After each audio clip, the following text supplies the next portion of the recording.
plaisir d'être avec vous pour la présentation de l'actualité sur la télé Pacifique.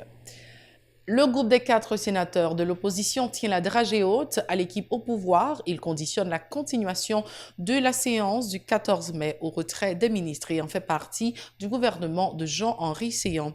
40 milliards de gourdes, c'est l'actuel montant du déficit budgétaire du pays, dénoncent les sénateurs de l'opposition, craignant le pire dans les prochains jours. Haïti Coopération, don de 2 camions compressifs à la mairie de Cap-Haïtien par la République de Chine, Taïwan, en vue de contribuer aux travaux d'assainissement de la commune. La cérémonie s'est déroulée jeudi au local de la firme OECC à Tabar. Le secrétaire général de l'école de droit et d'économie de Port-de-Paix, une filiale de l'Université d'État, Wilnick Ormétis, favorable à une augmentation des crédits alloués à l'UEH dans le budget national. Dans l'international, la police américaine a délogé jeudi des militants pro-Maduro qui occupaient depuis plusieurs semaines l'ambassade du Venezuela à Washington. Toujours à l'étranger, Theresa May annonce jeudi qu'elle démissionnera sous peu de son poste de Premier ministre. Le ministre des Affaires étrangères, Boris Johnson, est favori pour la remplacer. Restez branchés, le détail, c'est tout de suite.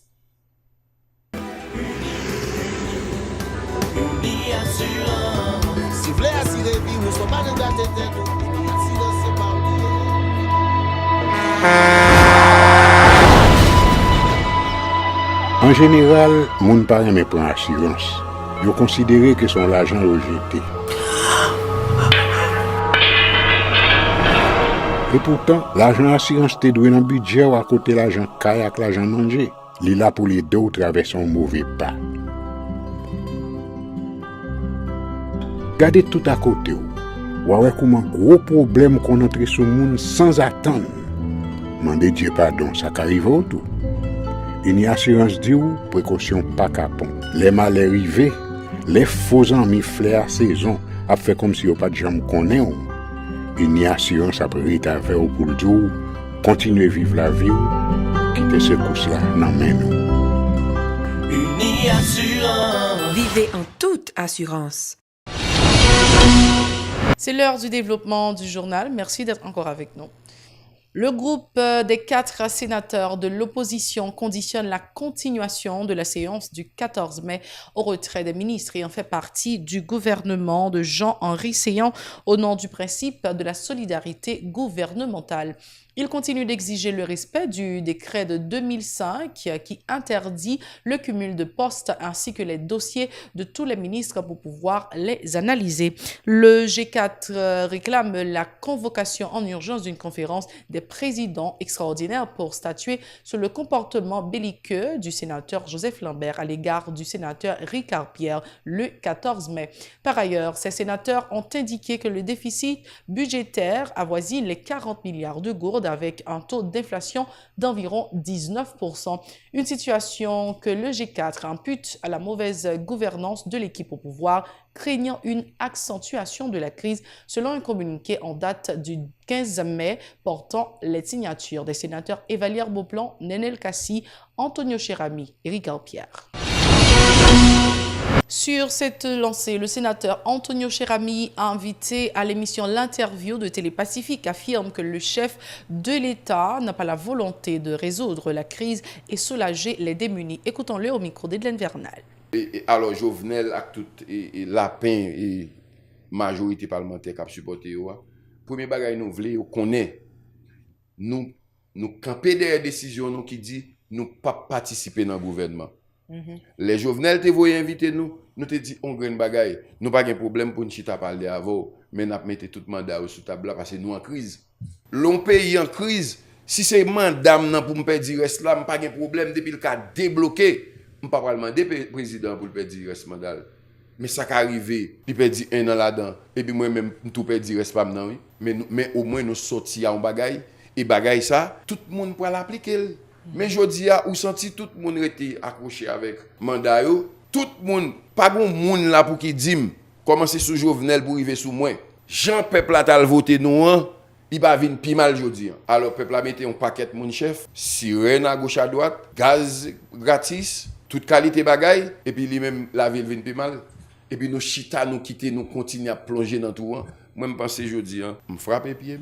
Nous-mêmes, au niveau groupe 4, là, nous dit, faut un gouvernement, mais faut que son gouvernement qui pourra venir résoudre le problème pays, mais c'est bon gouvernement qui pourra venir faire bois, marcher, continuer, vendre du Uber, pas venir avec même joueur qui te prend carton rouge. OK. Je par exemple, là, pour le peuple, là, un joueur qui souterrain prend carton rouge dans le premier mi-temps. Dans le deuxième mi-temps, s'il y a Montavel, fanatique, l'autre équipe là, pas d'accord. Plus loin, l'élu de la plateforme Vérité se dit préoccupé par la situation globale du pays, particulièrement par la dégringolade de la gourde par rapport au dollar américain.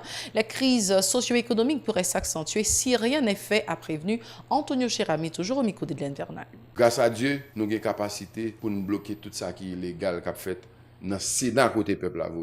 Et bien, je dis peuple haïtien à travers les réseaux sociaux, je dis merci parce que ils comprennent. C'est pour un bagage, Jean Mounio toujours dit, chimé, bandit, gros poignette cap réglé. Mais son groupe mafia qui pour payer en otage. Je dis à eux, ton gouvernement pour continuer rentrer nous dans tout.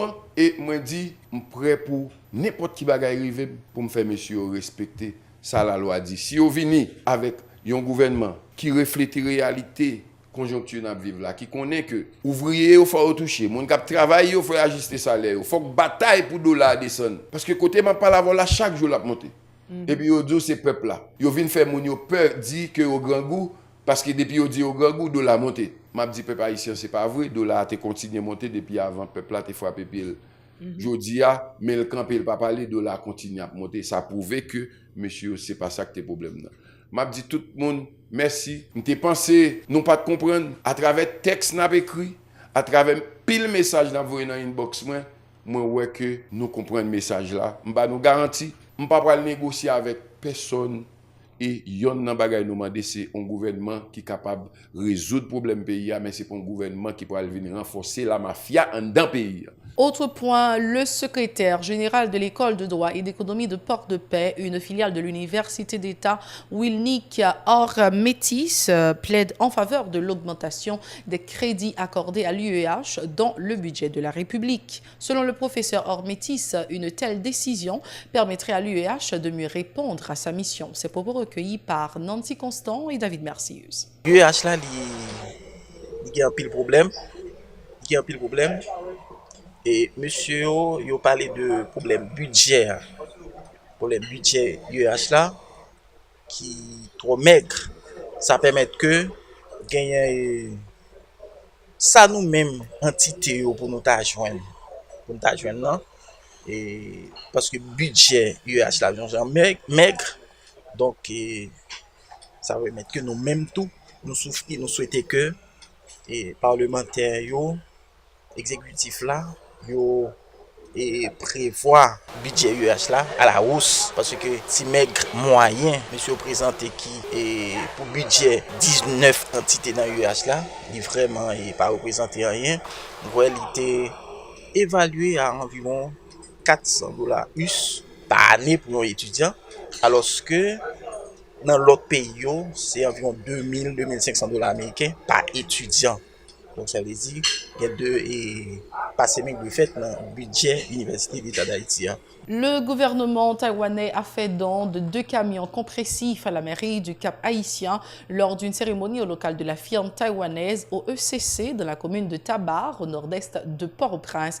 Selon l'ambassadeur taïwanais accrédité en Haïti, Chen Aowu, cette initiative qui entre dans le cadre de la coopération entre les deux pays vise à contribuer aux travaux d'assainissement de la deuxième ville du pays. Il a aussi promis un camion compressif à la mairie de Pétionville. Ces propos recueillis par Mario Sylvain et Rigel Noël. Le gouvernement taïwanais, dans le cadre de sa coopération bilatérale avec le gouvernement haïtien, se réjouit de pouvoir offrir à la mairie du Cap Haïtien 2 camions compressifs destinés au ramassage d'ordures. Une fois de plus, par cette action de coopération qui s'inscrit dans le cadre des politiques publiques de développement pays mises en œuvre par le gouvernement haïtien. L'ambassade est heureuse de continuer à contribuer à la santé et au bien-être du peuple haïtien à travers les communes du pays.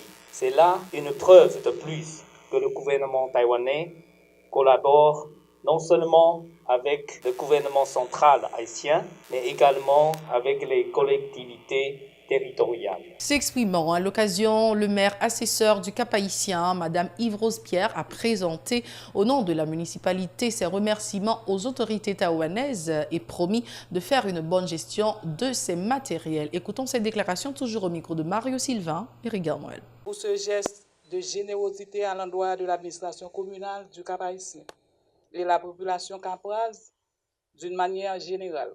Ce don de 2 camions compressifs offert à notre administration constitue pour nous un pas assez significatif dans notre combat quotidien contre l'insalubrité dans notre ville. Je vous donne la garantie que nous ferions bon usage de ces matériels.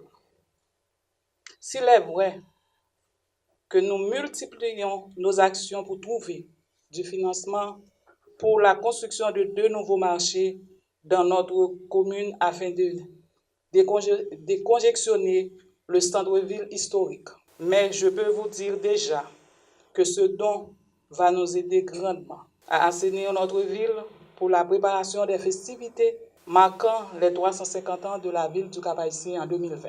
Une fois encore, Monsieur l'ambassadeur, je tiens à vous remercier chaleureusement pour votre soutien et votre accompagnement de toujours. C'est le temps de prendre la pause. On revient avec le journal international. Theresa May, qui en vain a tenté de faire passer son texte de Brexit en promettant le cas échéant sa démission, a finalement décidé de passer la main quoi qu'il se passe au Parlement. Toujours dans l'international, la police américaine a délogé jeudi une poignée de militants pro-Maduro qui occupaient depuis plusieurs semaines l'ambassade du Venezuela à Washington. Une situation ayant dégénéré dans un casse-tête diplomatique et juridique. Le représentant du chef de file de l'opposition vénézuélienne Juan Guaido, Carlos Vacchio, a salué sur Twitter, et nous citons, la libération de l'ambassade rendue possible grâce à la lutte de la diaspora vénézuélienne. Depuis fin avril, le bâtiment de 4 étages situé dans la capitale américaine était l'objet d'un bras de fer opposant des Vénézuéliens anti-Maduro à des groupes d'extrême gauche et des militants pacifistes occupant les lieux. C'était notre tout dernier point à ce journal. Merci d'avoir été avec nous. Au revoir. À la prochaine.